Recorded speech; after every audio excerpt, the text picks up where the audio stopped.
По словам главного санитарного врача страны Людмилы Скорик, при подозрении на коронавирусную инфекцию разработан механизм доставки биоматериала пациента для диагностики в Ставропольский научно-исследовательский противочумный институт.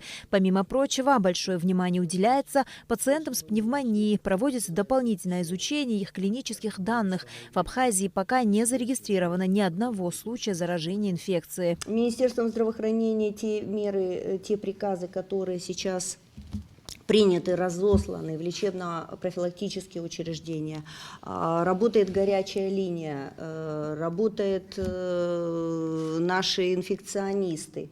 То есть все вопросы снимаются вот в таком режиме онлайн. То есть никому не отказывается ни в помощи, ни в вопросах, ни в санпросветработе. Подготовлены уже листки профилактики, как защититься, что эта инфекция не возникает сама по себе.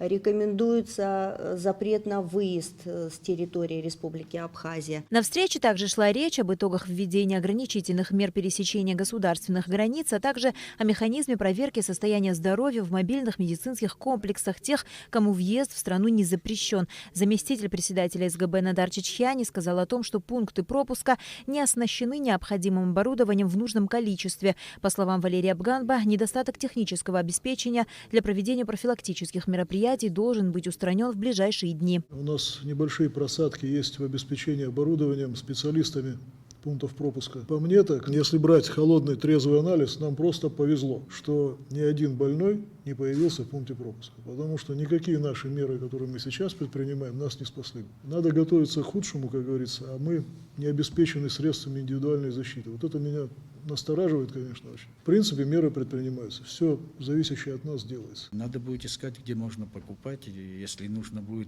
разрешение на провоз, будем связываться, чтобы нам дали официальное разрешение на провоз.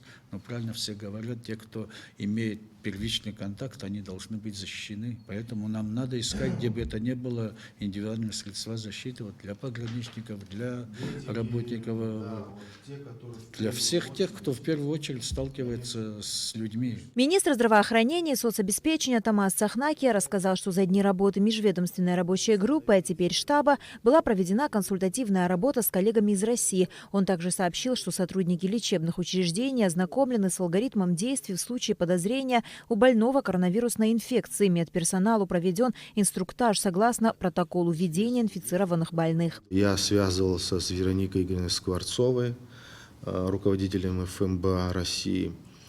Они нам окажут дополнительную, помощь именно врачами, специалистами, которые нам сейчас в первую очередь нужны. Это инфекционисты, детские инфекционисты и реаниматологи.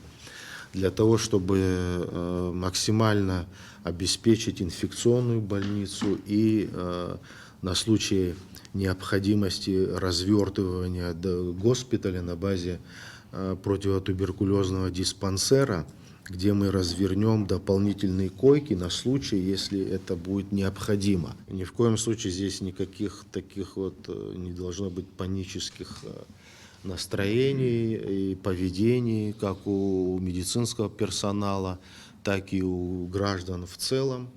Все должно проходить в четком соответствии с действующими инструкциями. Валерий Бганба обратил внимание представителей МВД на необходимость усиления работы участковых отделений милиции. Поручил штабу рекомендовать организациям не проводить массовые мероприятия. По поручению Бганба штабом будет издано решение, согласно которому в период усиленных мер по предотвращению проникновения в Абхазию коронавирусной инфекции ведомства должны будут согласовывать со штабом план общественных мероприятий.